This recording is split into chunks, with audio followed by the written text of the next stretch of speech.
Hello and welcome to Arts Alive Books. My name is Jerry Smith. Joining me on this episode is local author Francis Kenny, who's going to be talking about his book, The Making of John Lennon, the untold story of the rise and fall of the Beatles. Francis, you're very welcome. Thanks. Before we get on to the book, can you tell us a little bit about your background, please? Well, basically, I'm born in Liverpool, Toxteth, and I left school and worked for 20 years in the construction industry. And following that, I went to University of Liverpool and achieved a MA there at the University of Liverpool and a PGCE. And I went to work in special education. And I worked in special ed for about 10 years. And I worked for the Open University. And then I worked in the community in Liverpool. And I'm married to Eileen. We have 5 children. That's Daniel, Susanna, Caroline, Lucy and Holly. And I've been writing for about 18 years.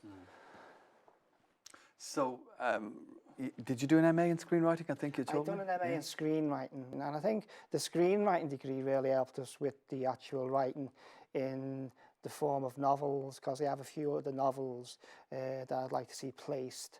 And I've written some plays and stuff like that. But I think as a writer, you can write in play form, or you can write in screenplay form or novel form. And I think each form actually supports the other. I mean, that book which you have in your hand took about 5 years really, and there's about 130 books or so that's been used, and there's 360 citations, and there's numerous websites that's been used. Some might read it and see it as being slightly controversial in a way, because I'm not going along the usual path of the Beatles fairy story. But what I found out really basically when looking into the book and thinking about it, people say that the Beatles made Liverpool, and I think it's the other way around. I think Liverpool made the Beatles and that's not me being basically biased because I'm from Liverpool. But when you look at the cultural diversity that was in the city at the times the Beatles were being formed, the formative years in the late 50s and 60s, you're talking about a population of possibly 800,000. You're talking about a huge mix, cosmopolitan. When John actually came to the city at the age of 16 to the art college in Hope Street, I mean, he was blown away really, because John was a country boy really. John lived in Woolton. Now, if you're a Liverpool person, you say, well, Woolton's not too far. But in 1960 it was, and he never actually went into Liverpool as such. So whereas the others Beatles were in and out the city because the family and friends as such, John was slightly isolated. And when he come and found out what Liverpool was really about, it blew him away. It blew him away. Yeah, I'd like to come back to that in a moment. But before that, I mean, you know, the Beatles have kind of hugely studied and written about phenomenon. So what kind of possessed you to try to make an intervention in that kind of already overladen? That's a good point. That's a good point, Jerry. And it's this. Without sounding conceited, the book is unique in this sense. It's the only book that's ever been written about John from someone who's born in the city and lives in the city. Now, examples we discussed slightly before of people getting it wrong. One writer described in the book of John's dad, Freddie, of him swallowing the anchor, which meant he was lazy. No, swallowing the anchor means you stop going away to sea. And we discussed certain other aspects of Liverpool culture. If you're not going to get down cold, Liverpool culture, you are not going to understand the Beatles. So when we have books written by lifelong Beatle fans and lawyers from Massachusetts, they're not going to get it. They're really not going to get it. And I've come across lots and lots of examples where people do not get Liverpool culture. It's wrong. Now, my view is that Liverpool contributed hugely to the Beatles and hugely to John. Imagine, say for argument's sake, Woody Allen. Can you imagine 24 books being written on Woody Allen and not one person comes from New York who's actually written the books? They're not going to get the flavour of what Woody Allen's about. And that's a situation that Liverpool, and the reason why Liverpool's been left off the map is because people aren't too bothered about the importance of it. They haven't looked into it. And it really, really is. It really is important. Of course, yeah. And so you decided that you would undertake it. I mean, you talk a lot about the Beatles, but the focus is on John, isn't it? Yeah. So what do you find when you look at John? What's kind of unique about his personality? I would say, and this is not because I've written a book on John Lennon. John Lennon, to me, is without doubt the most complex rock star ever. More so than Bob Dylan. Dylan's lyrics might be complex, but John Lennon as a person is multi-layered, is complex beyond belief. And that comes down to his childhood and the pain and suffering that he went through, really, through his depression. Many a time, John would say in interviews with journalists, I'm suicidal, I wish the world would end. Then journalists would be intimidated by John to go any further with that. Or they might think, this is John being John. And let's not forget, when John was making them comments in the 60s, the mid to late 60s, can you think what it'd be like, the stigmatization of someone being depressed? It's bad enough now when people say, I'm depressed, and they feel stigmatized about it. 50 years ago, the prejudice that existed against people with mental health issues was unbelievable. So John kept it all tightly together and self-medicated with drink and drugs, really. But his childhood, with the loss of his mother, with the loss of his dad, and with moving into Mendips with an auntie, which was really, really beyond stern, really. His mental health was really, really very poor. And this is where the Beatles come in. The Beatles were the antidote to John's really poor mental health. He needed rock and roll. He needed the Beatles. And we spoke before, Jerry, about John's background. And it was pointed out that John, in many respects, was an outsider in a city of outsiders, in a city filled with people with Irish surnames. You know, the port of Liverpool looks out onto the Atlantic. It looks away from England, and it sees itself more akin to New York than it does to 300 miles down the road in London. So that affiliation is one of an outsider that John really took to. I suppose, like, you know, the Beatles were so innovative in so many fields in musical terms, but they were probably also some of the first to experience the kind of major downsides of large-scale mass appeal and that kind of role that they played in the media as it was emerging, the adulation for pop stars and so on. So perhaps it's no wonder that John kind of experienced all this. Oh yeah, I'm sure you're right in that respect, and that's where maybe drugs come in as a buffer towards that adulation. I mean, they didn't call Beatlemania mania for nothing. It was, I mean, maybe sometimes you heard John saying we were in the eye of a storm. Sometimes we didn't realise what was going on. But if you look at the statistics towards record sales, towards fans, it was a form of mania. And in some ways, you have to have pretty big shoulders to be responsible for that in some ways. And what helped John cope was the actual solidarity of the Beatles. And the solidarity of Beatles was based on basically, without sounding too political, working class solidarity, which John wasn't really used to, because John essentially was a middle class boy, whereas the likes of Paul had a huge extended family, and families are used to supporting each other. And within that band, if that friendship and solidarity, you know, didn't exist, the Beatles would have broke up maybe within 12, 18 months. You know, besides being great friends and geniuses in the studio, you know, they supported each other beyond belief. Did you enjoy writing the book? I mean, there's a sense of occasion where you think, oh yeah, I'm getting near the finish line. I'm getting near the finish line. And not only that, Jerry, is that you actually think, you know, fair play to Liverpool. Hopefully, I'm not brown-nosed, but flying the flag for Liverpool, because they do deserve a mention more so than what they've been done in the past. I mean, it's not until chapter 4 that John makes an appearance, because the rest of it is layered towards, you know, the cultural diversity within a maritime city like Liverpool. I mean, we can't understate it enough.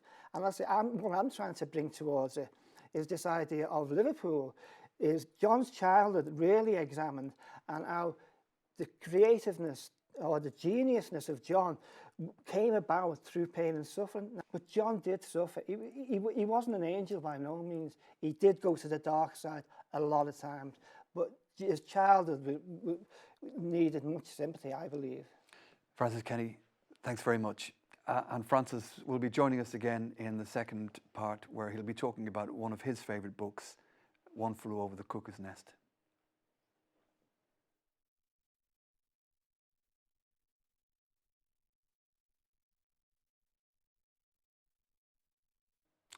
Welcome back. Francis Kenny joins us again to talk about one of his favourite books, One Flew Over the Cuckoo's Nest, by the American author Ken Casey. So, Francis, tell us a little bit about your relationship with this book. Well, I think it's one of them situations whereby I watched the film when it came out in 75, 76, and you go, gosh, you know, this is brilliant. And then you look further and say, oh, it's based on a book. And I think there's not many, this is to me, not many times when the film and the book are of a similar quality, because sometimes you read a book and then you watch a film and you go to the cinema, oh, that was a bit disappointment, or vice versa. But I think because it's like one of these sort of, in a way, perfect sort of rebel stories of like Cool and Luke. You've got Mac Murphy, the Jack Nicholson character. But the strange, well, not so much strange, but what people might not realise is that although Jack Nicholson was the main sort of character, it wasn't his story. It was the chief's story. And why that is that Jack doesn't change. Well, he changes in the sense that he gets a lobotomy, but it's more evident in the book than it is in the film. The chief talks, the chief is the narrator, he sees all what's going on. But within the book, that's evident. In the film, it's not so evident. You get a similar situation, I'm digressing now, you get a similar situation in Training Day, where Denzel Washington wins an Oscar for his part, but it's not Denzel's story, it's the apprentice sort of detective story, because he changes. Denzel doesn't change, does he? He's a crew like that. Well, Mac Murphy is the same like that. I mean, I'm going into technicality slightly, but all I'm trying to say is that in the book, it's evident that's the chief. I mean, I think there's a great line in the book. I think there's a great line in the book where the chief says about his father, who was the chief of the tribe, and the white man came in and he took away the lands and he put them on a reservation and he gave them cheap, like rock good whiskey. And he says his dad ended up becoming an alcoholic. And he says, I remember my father drinking out of a bottle until the bottle drank out of him. And I thought that was a great way of describing how alcoholism can overtake a person. People drink and people do drugs, and it won't be me. But eventually you go past the point where no return. Yeah, I think it's interesting. We could talk probably for a long time about filmic adaptations of novels and what makes for a good one, what makes successful. I had an author on a few weeks ago talking about LA Confidential and one of his favourite books, which was a great adaptation. But it's interesting also in the light of the book about John, thinking about perhaps Mac Murphy as a figure produced by the 1960s as a kind of rebel. Well, this is funny, this. When I say funny, not funny, ha-ha. But yeah, he was a rebel, and John was a rebel, and Kesey was a rebel, do you know what I mean, with his LSD, and he sold Kesey, he sold the film rights really dirt cheap for that, for $25, and then he bought a bus, they all painted it up, and on the destination was nowhere, and that was the start of the Merry Pranksters, and they were giving out lysergic dilamide acid, LSD, free, because up until 66 it was free, and he zipped across from east to west coast of America. But an interesting connection, funny enough, Jerry, with John Lennon is that Kesey's actually in the book. I'm not too sure if you're familiar with a collection of short stories called Demon Box of Ken Kesey, and in it a short story about when Ken Kesey and a couple of Hell's Angels went to the Apple Christmas party. And there was murder, they were fighting, and there were punches thrown. And John was dressed up as Santa Claus, and Yoko was dressed up as Mother Claus, and they both come out, and John stopped the fight. And you read the book, and it's really sensational. So there's a connection of Ken Kesey within the John Lennon book. But as you say, it's rebelliousness. And I've often been told there's nothing wrong with challenging authority. I think it's quite healthy to challenge authority. And if you look at Kesey, and you look at Mac Murphy, and you look at John, Well, I mean, there's three good examples, really, of people challenging authority. Yeah, and the way it kind of emerges from that kind of counter-cultural, you know, pot in the 1960s that seemed to be overtaking the culture generally, and the kind of nervousness and anxiety that it produced amongst the establishment.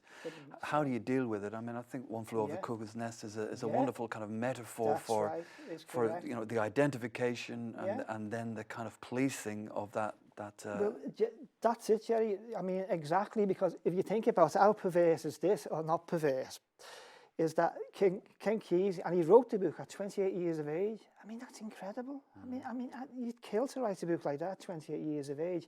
He wrote it when he was doing night shift at a mental institution, and he was gaining extra money for actually going through trials for the CIA of taking on board LSD, because the CIA and the army thought this would be a good way of dealing with sort of enemy agents or enemy armies as such, dropping it in the water. So he's taken on board the idea of being part of the establishment as a guinea pig for LSD, and then uses it, as you say, as a counter sort of culture point of view. It's really strange. Yeah, it's funny thinking about the kind of representation of mad people, or people who are kind of. McMurphy's kind of, you know, he's produced in that way. He's playing the system, and then eventually the system turns around and bites him and starts playing him. It is correct. And that thread has been kind of carried on throughout American fiction in particular, hasn't it, since? Yeah, but the interesting thing, really, what we miss sometimes is that McMurphy got a lobotomy, so Jack was finished, you know. But he had to die in the book and in the film to rescue the chief. So out of the fire, come the phoenix sort of sense, that he died, not purposely, well, he didn't die in the film, but he got a lobotomy. So to all intents and purposes, he was sort of dead in that sense. And the chief breaks away and smashes the window and runs off. So it's sort of ironic that the chief who'd been there like 15 years and was not going to do anything, McMurphy's there 15 weeks, shakes the place up, but he's the one who comes unstuck. You know, it's like a bit of a role reversal, a rebel. Is it interesting, do you think, the way that the 60s continues to dominate our kind of imagination of recent history? That it has such a strong identity that it seems to be difficult to escape it. Well, you're right there, but what we're looking at really, I don't want to go too deep, but the 60s, if you want to know the 60s, you've got to know the 50s, you know what I mean? And then you've got this post-war consensus, and you've got quite a lot of affluence. And it allowed a lot of young people, essentially middle-class people, to explore, which you couldn't do before. And I don't just mean explore with the sense of drugs, but I mean, you look at what was going on in the 60s in Britain with the likes of, you know, the sexual revolution with the pill and the abortion, stuff like that. So it wasn't all long hair and drugs. There was all sort of moral compass spinning everywhere to find out where it was going. And some of it was really, really good, and some of it maybe wasn't so good.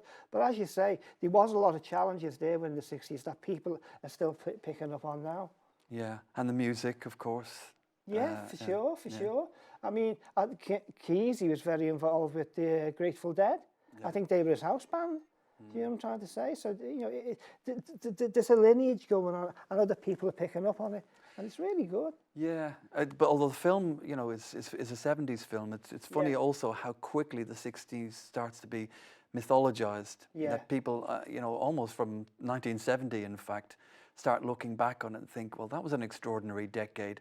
Let's try to make sense of it and try to represent it in some way. You know, the Vietnam War, obviously, and so on.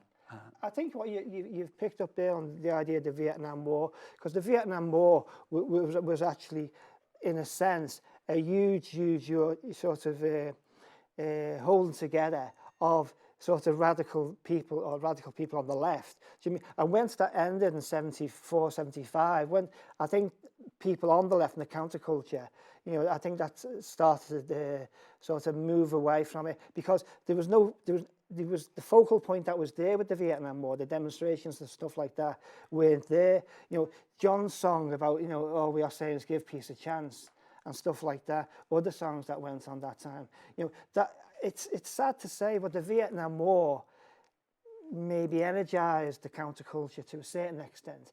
And then there was the input, as you say, of drugs as such, and maybe the pill, a liberating point of view for men and women, or maybe mainly men. But there was all kinds of new aspects of technology that are coming into play as well, I think, really, that helped this idea of the world will be a better place, you know. Yeah. Okay. Well, thanks very much for joining us, Francis Kenny, and for telling us about your new book, The Making of John Lennon.